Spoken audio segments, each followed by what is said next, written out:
Welcome to all my student. आज हम प्रकाश के पूर्ण आंतरिक परावर्तन के बारे में अध्ययन करने वाले हैं। इसका भाग एक वीडियो पहले ही बन चुका है। यदि आप उसका अध्ययन करना चाहते हैं तो आप उसका अध्ययन करें। आज हम आपके लिए भाग 2 लेकर आ रहे हैं। चलिए शुरू करते हैं।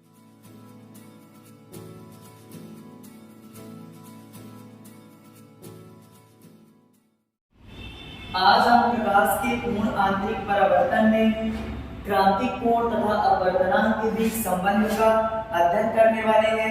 यदि आप क्रांतिक कोण, क्रिटिकल एंगल और प्रकाश के अपवर्तनांक के बीच संबंध का अध्ययन करना चाहते हैं तो इसके लिए महत्वपूर्ण यह है कि आपको प्रकाश के पूर्ण आंतरिक परावर्तन का कुछ न कुछ ज्ञान अवश्य होना चाहिए।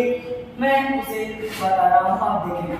क्या होता है कि जब कोई प्रकाश किरण एक माध्यम से दूसरे माध्यम में प्रवेश करती है, अर्थात सघन माध्यम से विरल माध्यम में प्रवेश करती है और उसके आपतन कोण का मान उसके क्रांतिक कोण के मान से अधिक होता है, तो वह प्रकाश किरण सघन माध्यम से विरल माध्यम में जाने के बजाय सघन माध्यम में ही वापस लौट आती है।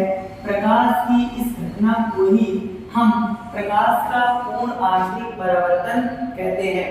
अब पूर्ण आंतरिक परावर्तन में हम क्रांतिक कोण और उसके अपवर्तनांक के बीच संबंध को ज्ञात करने के लिए हमें यह मालूम होना चाहिए कि जब कभी आपतन कोण का मान क्रांतिक कोण के मान के बराबर होता है तो R का मान 90 डिग्री के बराबर हो जाता है, अर्थात R का मान समकोण हो जाता है।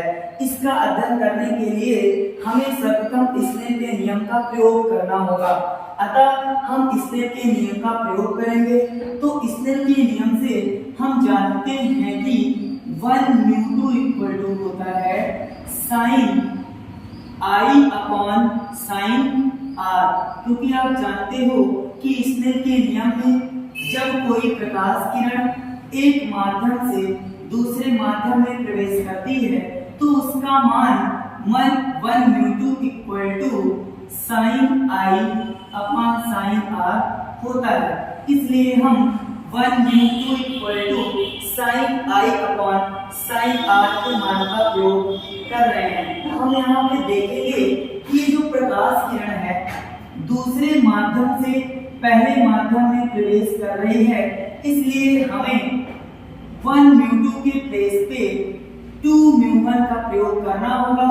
इसके लिए हमें यह पता होना चाहिए कि 1μ2 और 2μ1 के बीच में क्या संबंध होता है। तो हम जानते हैं कि 2μ1 इक्वल टू 2μ1 इक्वल टू 1/1μ2 होता है। इसलिए 1μ2 equal to 1/1μ2 equal to sin I upon sin R। Equation number first. अब आप जानते हो कि जब कभी भी आपतन कोण का मान क्रांतिक कोण के बराबर होता है तो R का मान 90 डिग्री होता है। इसलिए इन मानों का हम यहाँ पे प्रयोग करेंगे। यदि आपतन कोण का मान क्रांतिक कोण के मान के बराबर हो जाए तो R का मान 90 डिग्री हो जाता है। इसलिए 1/1μ2 इक्वल टू sin I के प्लेस पे हम sin IC रख देंगे तो क्या हो जाएगा sin IC अपॉन और R की जगह पे हम उसके मान का प्रयोग अर्थात 90 डिग्री रख देंगे तो sin R की जगह 90 डिग्री। अब आप जानते हो कि sin 90 डिग्री का मान कितना होता है, तो आपको पता होगा कि sin 90 डिग्री का मान 1 होता है। इसलिए हम अगले स्टेप में sin 90 के प्लेस पर 1 रख देंगे तो 1/1μ2 equal to sin IC upon 1। अब अगले स्टेप पे हम देखेंगे कि 1/1μ2 इक्वल टू sin IC। परंतु आप जानते हो कि हमें म्यू का मान ज्ञात करना है और म्यू अपॉन में है, इसलिए हम दोनों पक्षों को रिवर्स कर देंगे। तो अगले स्टेप पे हम देखेंगे कि दोनों पक्षों को रिवर्स करने पर 1 म्यू 2 कहाँ जाएगा, ऊपर जाएगा, और साइन आईसी कहाँ आएगा, 1 के अपॉन में आ जाएगा। इसलिए हम लिख देंगे 1 mu 2 equal to 1 upon sine IC. ये अपवर्तनांक और क्रांतिक कोण के बीच में संबंध है, लेकिन इसमें हम एक स्टेप का और प्रयोग करते हैं। हम ये मान के चलते हैं कि यदि हमारा डेंसर माध्यम जो है उसका अपवर्तनांक म्यू हो और जो हमारा रेयर माध्यम है, रेयर माध्यम में हम हवा का प्रयोग करें, एयर का प्रयोग करें, तो एयर का अपवर्तनांक म्यू इक्वल टू 1 होता है। तो अगले स्टेप में हम इसी का प्रयोग करेंगे कि यदि हमारा पहला माध्यम हवा हो, तो जब हमारा माध्यम हवा होता है तो हम म्यू की वैल्यू 1 लिखते हैं, और दूसरा माध्यम जो कि डेंसर माध्यम है उसका अपवर्तनांक म्यू 2 को हम म्यू मान लेते हैं। यदि ऐसी स्थिति होती है तो हम 1 म्यू 2 के प्लेस में अर्थात 1 म्यू 2 के जगह पे हम म्यू लिख सकते हैं। इसलिए 1 म्यू 2 इक्वल टू म्यू हो जाएगा। जब 1 म्यू 2 का मान म्यू हो जाएगा तो हमारा फाइनल आंसर हो जाएगा mu equal to 1 upon sine I C. यही हमारा फाइनल संबंध है और यही प्रकाश के अपवर्तनांक तथा क्रांतिक कोण के बीच में संबंध होता है। अब हम इस संबंध के आधार पर एक न्यूमेरिकल क्वेश्चन देखेंगे कि आखिर इस संबंध का प्रयोग कहाँ पे करते हैं, कैसे करते हैं। यदि हमारे पास कोई न्यूमेरिकल क्वेश्चन आता है, आंकिक प्रश्न आता है, तो उसे हल करने के लिए इस संबंध का हम किस प्रकार से प्रयोग करेंगे। अब देखते हैं हम न्यूमेरिकल क्वेश्चन। यदि कोई प्रकाश किरण वायु से कांच में प्रवेश करती है तो वह अपने मार्ग से 15 डिग्री कोण से विचलित हो जाती है। यदि उसके आपतन कोण का मान 45 डिग्री हो तो कांच तथा वायु के बीच क्रांतिक कोण का मान ज्ञात कीजिए। जब आप इस क्वेश्चन को पढ़ेंगे तो लास्ट की लाइन में आपको पढ़ने को मिलेगा कि हमें ज्ञात करना है कांच तथा वायु के बीच क्रांतिक कोण का मान। जब हमें कांच तथा वायु के बीच क्रांतिक कोण का मान ज्ञात करना होता है तो हम संबंध से ही ज्ञात करते हैं। अभी हमने संबंध को सिद्ध किया है कि अपवर्तनांक म्यू इक्वल टू क्या होता है, 1 अपॉन साइन आईसी, जहां म्यू माध्यम का अपवर्तनांक होता है और आईसी क्रांतिक कोण होता है। अब हम इस क्वेश्चन में दिए हुए डाटा पे बात करेंगे।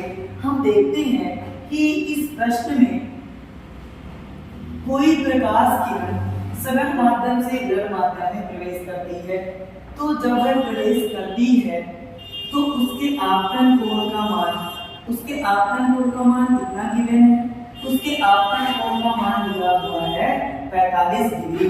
तो हम इस आपतन कोण के मान को बना देंगे 45 डिग्री। ये कोई प्रकाश किरण है जो विरल माध्यम से सघन माध्यम में आ रही है। जब ये प्रकाश किरण विरल से सघन में प्रवेश करती है तो अपने मार्ग से विचलित हो जाती है, और जो इसमें दिया हुआ है कि वह अपने मार्ग से 15 डिग्री कोण से विचलित हो जाती है। ये 15 डिग्री अपवर्तन कोण का मान नहीं है। इस प्रश्न में यह दिया हुआ है कि ये प्रकाश किरण अपने जाने वाले मार्ग से 15 डिग्री कोण पर विचलित होती है। इसका मतलब ये है कि यदि प्रकाश किरण अपवर्तित नहीं होती और उसी मार्ग पर जाती तो उस मार्ग से प्रकाश किरण 15 डिग्री कोण पर विचलित हुई है। तो इस बात का आपको यहाँ पे ध्यान रखना होगा कि ये अपवर्तन कोण का मान नहीं है, एंगल ऑफ रिफ्रैक्शन नहीं है, यह वह कोण दिया गया है कि प्रकाश किरण यदि विचलित नहीं होती, सीधे मार्ग पर जाती, तो उस मार्ग से दिया हुआ कोण है। इसलिए आप यहाँ पे इस बात का ध्यान रखेंगे कि गलती नहीं करनी है, क्योंकि सबसे ज्यादा स्टूडेंट यहीं पे गलती कर रहे हैं। इसे आप वर्तन कोण मानकर और क्वेश्चन को सॉल्व कर देते हैं। हमें ये गलती नहीं करनी है। तो इस क्वेश्चन में आपतन कोण का मान कितना गिवन है? 45 डिग्री।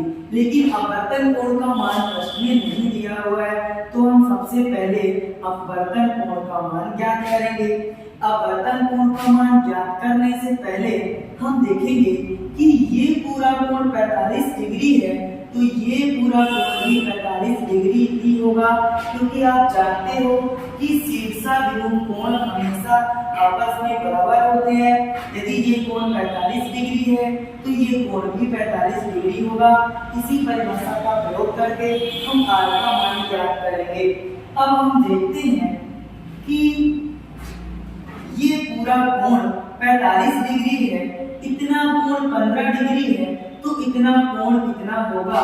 तो आपको बताना पड़ेगा कि सर 45 डिग्री में आप 15 डिग्री के कोण को घटा देंगे तो आपके पास r का मान आ जाएगा। हम यही करते हैं, पूरे कोण में अर्थात 45 डिग्री में विचलन कोण अर्थात 15 डिग्री को घटा देंगे तो हमारे पास r का मान आ जाएगा। 45 से 15 घटाने पर r = 30 डिग्री। अब हमारे पास आपतन कोण का मान 45 डिग्री आ गया, अपवर्तन कोण का मान 30 डिग्री आ गया। तो आपको पता है कि स्नेल के नियम से अपवर्तनांक μ होता है sin i upon sin r। इस प्लेस पे हम i की जगह पे 45 डिग्री रख देंगे और r की जगह पे 30 डिग्री रख देंगे। तो हम देखेंगे μ हो जाएगा sin i की जगह पे 45, तो sin 45 डिग्री अपॉन r के प्लेस पे 30, तो हो जाएगा sin 30 डिग्री। अब आपको ये पता होगा कि sin 45 का मान होता है 1/√2 और sin 30 डिग्री का मान होता है 1/2। इन मानों को हम यहाँ पर रख देंगे। sin 45 = कितना होता है? sin 45 डिग्री अर्थात sin 45 का मान 1/√2 होता है और sin 30 डिग्री का मान 1/2 होता है। इन दोनों मानों को हम यहाँ पे पुट कर देंगे, तो sin 45 के प्लेस में 1/√2, sin 30 के प्लेस पे 1/2। अब हम देखेंगे कि 1/√2 और जब इस भाग को, इस डिवाइड को गुणा में कन्वर्ट करते हैं तो बटे के नीचे लिखी हुई क्वांटिटी रिवर्स हो जाती है। तो 1/2 को हम क्या लिख देंगे? 2/1। अगले स्टेप पे हम देखेंगे कि ये हो जाएगा 2√2, 2/√2। अब हमें यदि इसको सॉल्व करना है तो हमें √2 का परिमेयीकरण करना पड़ेगा। तो हम √2 का परिमेयीकरण कर देते हैं। परिमेयीकरण का मतलब होता है कि उसी क्वांटिटी का अंश अर्थात न्यूमरेटर पे उसी क्वांटिटी का हर अर्थात डिनोमिनेटर पे गुणा कर दिया जाता है। अब हम देखेंगे कि μ = 2√2 अपॉन, अब आपको ये पता होना चाहिए कि जब कभी भी √2 का √2 में मल्टीप्लाई करते हैं तो हमें 2 प्राप्त होता है। इसलिए हम √2 × √2 के प्लेस में 2 रख देंगे। 2/2 कैंसिल हो जाएगा, तो हमारे पास म्यू का मान निकल कर आ जाएगा। म्यू = कितना मान आ जाएगा? √2। तो म्यू = √2 आ चुका है। अब हमें क्या ज्ञात करना है? क्रांतिक कोण का मान। हमें पता था कि जब तक हमारे पास म्यू का मान नहीं आता तब तक हम क्रांतिक कोण के मान को ज्ञात नहीं कर सकते। अब हमारे पास म्यू का मान आ चुका है, इसलिए म्यू का मान हम कहाँ पे रख देंगे? म्यू का मान समीकरण 1 में रख देंगे, तो हमारे पास क्रांतिक कोण का मान आ जाएगा। इसलिए म्यू के मान को समीकरण 1 में रखने पर, समीकरण 1 में रखने पर तो म्यू के प्लेस पे हम कितना पुट कर देंगे, √2, तो यहाँ पे हो जाएगा √2 equal to 1 upon sine IC। दोनों बच्चों को रिवर्स करने पर, दोनों बच्चों का उलटने पर हम देखेंगे कि यहाँ पे मान लेते हैं 1√2 अपॉन 1। अब जैसे ही दोनों बच्चों को रिवर्स करेंगे तो यहाँ पे हो जाएगा 1 अपॉन √2 और यहाँ पे हो जाएगा 1 अपॉन साइन IC है, इसलिए साइन IC ऊपर हो जाएगा और 1 अपॉन में हो जाएगा।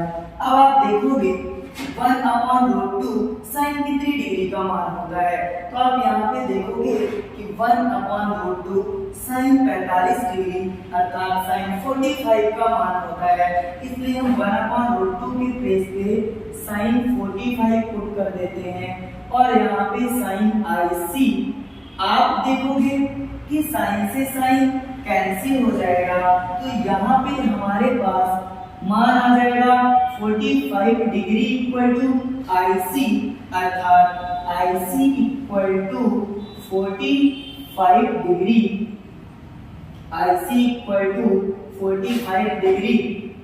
यही हमारा फाइनल आंसर है और यही कांच और वायु के बीच का क्रांतिक कोण है 45 डिग्री। आई होप ये टॉपिक आपको समझ में आया होगा। यदि आपको इस टॉपिक से रिलेटेड और न्यूमेरिकल क्वेश्चन करने हैं या फिर इससे आपको कोई डाउट होता है तो आप हमें कमेंट में बता सकते हैं। धन्यवाद।